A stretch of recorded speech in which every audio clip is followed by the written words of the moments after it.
You know how sometimes you're trying to get a handle on something really substantial, like the latest developments in a show you're invested in? Yeah, And you just want the key takeaways without feeling like you're, I don't know, drowning in details. absolutely. It can be overwhelming. Well, that's kind of our mission today. We're diving straight into the complexities of Star Wars Andor. And specifically Season 2, it's finally here. And, well, for those who want to cut through the noise and really understand the core movements, the big insights of this final chapter, yeah, we've got you covered. Exactly. So for this deep dive, we're laser focusing on the first 3 episodes of Andor Season 2. They dropped on April 22nd, 2025. Right. Think of this as your express route, maybe, to being completely in the know about this pivotal opening. And our framework for this exploration is basically the Andor Season 2 analysis plan. Our goal is simple: extract the essential plot threads, uncover the surprising turns, and really get to the heart of what makes this show, tick, why it resonates. And right off the bat, the structure of this season is, well, it's worth noting, 12 episodes total, but they're coming in 4 distinct blocks of 3. Yeah, that's different. Each of these blocks, it acts as its own kind of self-contained story. Yeah. And each one propels us forward in time, like quite significantly. So it's not like Season 1, which was just 1 year. Exactly. This season is charting the 4 years directly leading into Rogue One. So yeah, a much broader scope. That's a crucial element, I think. This structure, it lets the narrative really zero in on those critical moments, those major shifts for the characters across this, well, vital period. Instead of a day-by-day thing. Right, not that granular step-by-step account. Each 3-episode chapter, it really functions as its own mini-narrative, driving us hard toward the events we already know are coming. Okay, so this first chapter, it's set in 4 BBY, that's 4 years before the Battle of Yavin, for anyone keeping track. And it picks up 1 year after the Ferrix Uprising, end of Season 1, the titles for these first 3. 1 year later, Sigrona Tima and Harvest. They kind of set the scene. They really do. And we're immediately plunged into this world where the stakes just couldn't be higher for our main people. Yeah, no kidding. Cassian, he's operating deep undercover for Luthen, doing incredibly dangerous stuff. Okay. Mon Mothma, she's facing intense pressures, political and personal, big time. The survivors from Ferrix, they're scattered, living precariously as refugees. Right. And meanwhile, the Empire, you've got familiar, chilling faces like Krennic, Dedramiro. They're actively engaged in their ruthless planning. So right away it feels urgent. High stakes from the get-go. Absolutely. No slow burn this time, it feels like. Okay, let's unpack this then. Starting with episode 1, 1 year later.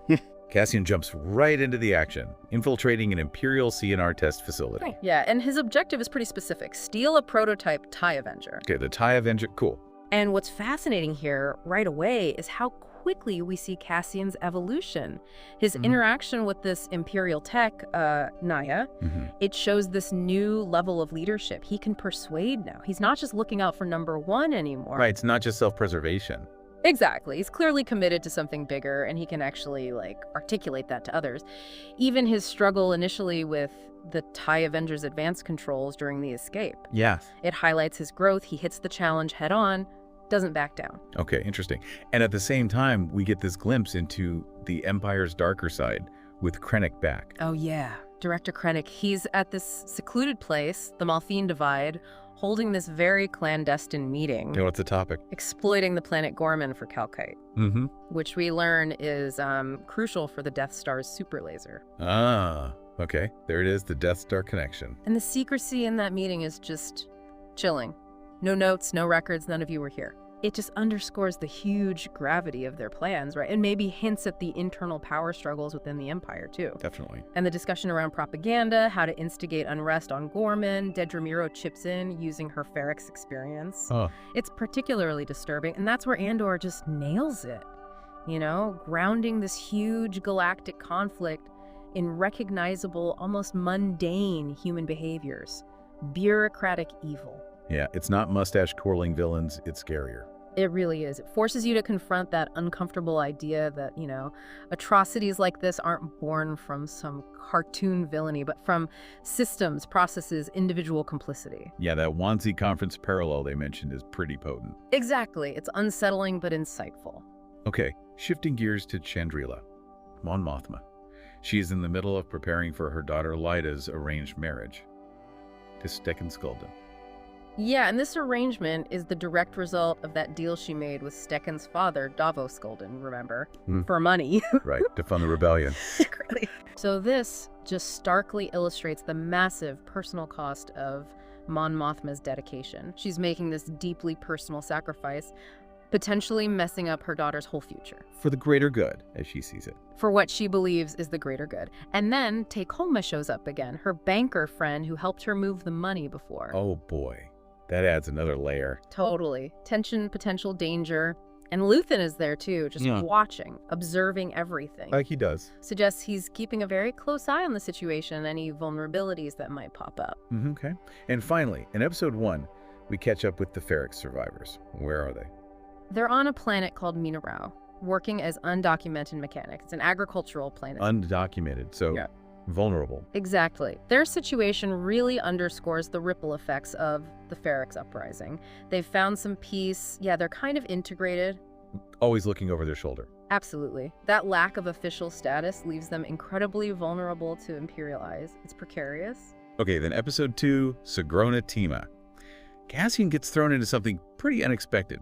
Captured on Javan 4. Yeah, and by this group calling themselves the Maya Pay Brigade. The what now? Exactly. And what's telling here is how it portrays the early rebellion as, well, fractured, kind of chaotic. Not exactly a well-oiled machine yet. Not at all. The Maya Pay Brigade, they don't have a clear leader. They mistake Cassian for an imp pilot. It really hammers home this disunity. Their petty squabbles over who's in charge. They even play a game to decide leadership. It highlights the huge challenges Luthen and Mon Mothma are facing trying to build a unified resistance. Right, it's not easy corralling everyone. Back on Chandrila, Mon Mothma's situation seems to be getting worse. Oh, definitely deteriorating. The wedding festivities are ongoing, including this traditional hike, the Sigrona Tima. It's okay. She tries to connect with Leda during it, but Leda seems to be, like, embracing the very traditions Mon finds oppressive. Ouch, that's gotta sting. Yeah. And then Taekolma confronts Mon, and it is not friendly. I bet. Blackmail vibes. Pretty much. It's tense, accusatory, Tay's clearly bitter, resentful, hints at blackmail. He's ruined financially, risked a lot helping her. And the conversation after that, between Mon and Luthen, pivotal. Mon suggests paying Tay off, appease him. But Luthen? Luthen's veiled suggestion of a permanent solution reveals just how ruthless he is, the pragmatism, and the escalating danger for anyone who could expose them. Wow. That's dark. And Perrin's wedding speech about finding joy, while maybe heartfelt on the surface, it just feels sad given everything else going on. Mon's inner turmoil. Yeah, the contrast is stark. Meanwhile, on Minarau, the Imperial presence is growing. Undeniably. This Lieutenant Kroll, his interactions with Bix are really unsettling, hinting at a disturbing power dynamic there. Not good. And we see Dedra actually decline the Gorman assignment, which suggests her focus is still locked on Cassian and Ferrix. Interesting. Still obsessed. Seems like it. And Cyril Karn. He somehow got a promotion, and he's back to his old self-important self, boasting to a new colleague. Cyril. Some things never change. These smaller moments, though, they just ratchet up the tension across the galaxy. Dedra's choice, Cyril climbing the ladder, despite, well, everything. It says a lot about the Empire. It really does. Flawed systems, arbitrary power. Okay, then we hit episode 3, Harvest, and things really take a dark turn. Cassian gets to Minarau just as it all falls apart. Yeah, everything collapses. Bix is cornered by Lieutenant Kroll. It's a deeply disturbing scene. Attempted sexual assault. Oh, wow. It's brutal, visceral. Bix defends herself, kills Kroll, and that is a huge turning point. It triggers this swift, violent Imperial response. Then. Tragedy just piles on. Brasso tries to escape. Stormtroopers gun him down. Just as Cassian arrives, it's devastating. Oh, man. Brasso. Cassian manages to engage, finds Brasso, then flees with Bix and Wilmon, but they have to leave B2 Emo behind. Yeah, B2. Yeah. It's just profound loss and trauma for them. Yeah. Shattering. And at the exact same time, back on Chandrila, the wedding's over, but Mon is falling apart. No celebration for her. She sees Cinta, Luthen's operative, driving Tay away. She knows what that means. His fate is sealed. She understands. And her reaction is just powerful, heartbreaking. She descends into heavy drinking, this chaotic, almost desperate dancing. That parallel editing you mentioned. It's incredibly effective. It slams home the different kinds of sacrifice, the immense personal cost of this rebellion happening simultaneously on different levels. Mon's moral anguish. Yeah. Cassian's group facing physical violence, loss. Exactly. It powerfully shows no one is immune. And Luthen's decision about Tay, compared to season 1, he's much more decisive, more ruthless. It shows the tactics are hardening. Yeah, the game has changed. We also get that really uncomfortable dinner scene. Didro and Cyril with his mother, Edie. Super uncomfortable. Didra just asserts her dominance in this really unsettling way, even controlling Cyril's interactions with his own mother. Yikes. It's a chilling glimpse into those personal power dynamics within the Empire. How power works even in, like, a domestic setting. Dedra's control over Cyril, it highlights this almost parasitic connection they have, and the warped power structures in the whole Imperial system. Okay, so let's pull back and look at the themes weaving through these first 3 episodes. The escalating cost of resistance, that's huge. Definitely prominent. Brasso's death, Bix's trauma, the assault, Mon's agonizing moral compromises with Lyta, with Tay, Cassian's path, losing people. It makes Luthen's season 1 monologue about sacrifice feel even more real. Absolutely. The series keeps hammering home this isn't some romantic adventure. It's brutal, arduous, with devastating personal costs. The sacrifices are real, irreversible. And the portrayal of imperial fascism, oppression, still chilling as ever. Right. From the cold bureaucracy of the ISBs, the outright violence on Mina Rao, the systematic exploitation of planets like Gorman for resources, it's stark. And that Wannsee conference parallel with Krennic's meeting really drives home that banality of evil thing. Exactly. The show excels at showing the Empire not as some simple bad guy, but a disturbingly realistic fascist regime, where cruelty and oppression are just institutionalized, which makes it way more unsettling, right? Yeah, definitely more thought-provoking. We also see a lot of moral ambiguity, compromise, especially with Mon and Luthen. But even within the Empire, you get these glimpses of human motivation. Naya's conflict, Dedra, and Cyril's weird ambitions. It's nuanced. The lines between hero and villain get blurry. Everyone's operating in this complex mess of motivations, justifications, the ugly realities of war. And that fragmentation of the early rebellion, the Maya Pay Brigade, is such a stark example. Totally. Their disorganization is such a sharp contrast to Krennic's focused strategic planning. It really highlights the challenge, right? Yeah. Building a cohesive movement from scattered, maybe ill-equipped groups. And you can almost see Leeson's ruthlessness as partly a response to that, a way to force unity, drive towards the goal. Trust and betrayal also keep coming up. Potent themes. Big time. Naya trusts Cassian. The Maya Pay guys don't. The Ferric survivors feel betrayed on Mina Rao. Tay betrays Mon. Even within the rebellion itself, there's this undercurrent of secrecy and suspicion. Well, yeah. In such a high-stakes world, trust is fragile, precious. The constant threat of betrayal, the need for secrecy, it creates this climate of paranoia, isolation. It affects everything. And finally, just the loss of normalcy for so many people. Yeah, that really hits home. Mon's wedding, traditionally joyous, becomes this site of personal crisis. Mina Rao's fragile peace is just shattered. Even Naya realizing her okay life was kind of complicit. The personal is political here, no escaping it. The show really illustrates how this huge galactic conflict just seeps into individual lives, changes everything. Leaves no one untouched. Okay, let's talk character progression. We've seen some big shifts already. Cassian. Clearly evolving. More skilled, more capable operative. But losing Brasso, that's going to push him further down that harder, maybe more morally gray path. He's losing those ties to his past. Yeah. Exactly. Solidifying his identity as a rebel, but man, at a deeply personal cost. Mon Mothma. Deepening compromises. Looks like she's hitting a breaking point. For sure. Grappling with the ethics, the emotional toll of these impossible choices. Shedding that senatorial skin. Yeah, confronting the brutal reality of leading a rebellion against this massive power. Luthen. Still ruthless, decisive. And his influence on Mon is clear. Definitely pushing her towards those harsher realities, the necessary evils he thinks are required. He's the pragmatist. Willing to make those agonizing gray choices for the bigger picture. That's him. Dedra and Cyril. Their unsettling dynamic just keeps evolving. Ambition, weird power plays. Their relationship is this fascinating, if disturbing, window into the Imperial machine, the personalities, the power dynamics that thrive there. And Bix, Brasso, Wilmot.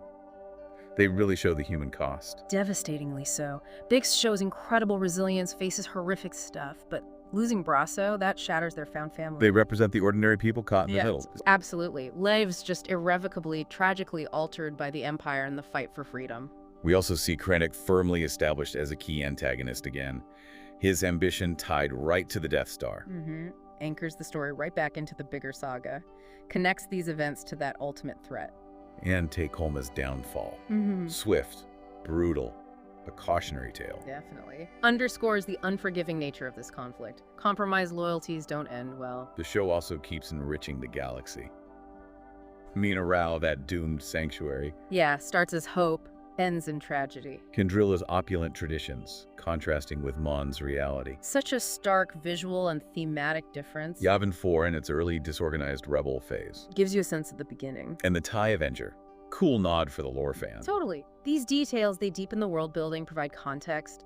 Mina Rao's fate, Chendrala's culture, Yavin 4's beginnings, it all adds nuance. Plus the Gorman Kalkite stuff gives the Empire a tangible, scary motivation. Right. And mentioning the Rakatan invasion timeline, deep lore cut. Or the Ministry of Enlightenment. Not subtle, that one. No, very direct parallel. Chilling. And seeing Erskine Samaj, that connects directly to Rebels. Yeah, good catch. Definitely rewarding Easter eggs for those paying attention. The TIE Avenger, Gorman, Rakatan invasion, Ministry of Enlightenment. It shows the creators know their stuff, appreciate the wider universe, adds another layer. Okay, shifting to a critical lens. How have these first 3 episodes landed? Overwhelmingly positive, really. Huge praise for the mature storytelling, the character work, the writing, performances too, especially O'Reilly, Luna, or Jonah. And the production values still look incredible. Yeah, consistently recognized. The show keeps getting lauded for its grounded, sophisticated take on Star Wars, really stands apart. But there has been some chatter about pacing, specifically Yavin 4. Yeah, some discussion there. Some viewers, critics too, felt the Yavin 4 subplot with Cassian and the Maya Pay Brigade felt maybe a bit slower compared to everything else happening. Like it slowed the momentum a bit. Potentially, yeah. Compared to the immediate high stakes on Chandrila or Mina Rao, it highlights that tricky balance, right? Realistic portrayal versus driving the narrative forward constantly. But overall, the tonal consistency with Season 1 feels strong. Definitely. Though the initial pacing is different, maybe quicker to establish multiple big storylines. Which makes sense, given they have to cover 4 years this season. Exactly. That narrative efficiency feels logical for this opening chapter. Okay, looking ahead. Seeds of the future planted here. The Gorman massacre looms large, right? Big foreshadowing. Huge. We know from lore it's pivotal. Likely a massive impact on Mon Mothma, the rebellion. Tony Gilroy himself has stressed its importance this season. And Krennic's planning, Daedra's involvement, it's all pointing there. Strongly suggests a complex, consequential storyline is coming. We can also see Cassian's path towards that hardened Rogue One guy. Losing Brasso, seeing the brutality is fueling that change. For sure. And Mon Mothma, taking irreversible steps toward open defiance. These early episodes are laying that essential groundwork for where we know they end up. Skillfully done, I think. Setting up those transformations. And the uncertain fates of Bix and Willman leaves you wondering. And B2ENO, left behind. That's going to stick with people. And K2SO's introduction is still out there, highly anticipated. His absence now suggests his arrival will be a big moment. Very likely. Tied to Cassian's journey, probably a key turning point. Plus, unresolved threads with Mina Rao, the Maya Pay Brigade. Yeah. Lots of potential there. Okay, finally, let's touch on the echoes in the fandom. What are people talking about? Well, widespread theories about a high character death count. Given the tone leading into Rogue One... Seems plausible. Yeah, considering the show's realism and where the story's headed, it's a common expectation. Also speculation about K2SO's origin. Maybe connected to B2. Some fans are wondering that, yeah. And the portrayal of the Gorman massacre itself is a huge topic of conversation, anticipation. How will they handle it, given the mature tone? Exactly. People are invested in seeing how they approach that significant tragic event. And the future of Dedra and Cyril's bizarre relationship, always a hot topic. Oh, yeah. Plus, hopes for cameos, more lore connections, maybe Saw Gerrera, Rebels characters. And ongoing discussion about the mature themes, the violence, even the dark humor sometimes. The show's willingness to go to those darker, complex places while staying grounded definitely sparks a lot of thoughtful discussion in the fan community. Okay, so to wrap it up, these first 3 episodes of Andor Season 2, they plunge us right into a more intense, complex stage of the rebellion. Yeah, marked by significant losses, really tough moral compromises, and the chilling rise of the Empire's power. So hopefully you now have a solid grasp of the crucial events, the key themes, character shifts established in this really compelling opening chapter. Without having to wade through hours and hours yourself. So here's something to think about. How do these escalating sacrifices, these moral ambiguities we've just talked about, how do they really lay the groundwork for that desperate, tragic mission in Rogue One? Yeah, what does it tell us about the true cost of freedom? The incredibly hard, often compromising choices faced by people who dare to resist tyranny. It's definitely a powerful thought to carry forward as the season unfolds. Absolutely. We'd encourage you to delve deeper into anything that sparked your interest, share your own theories, your reactions as it all progresses. Thanks for joining us for this deep dive.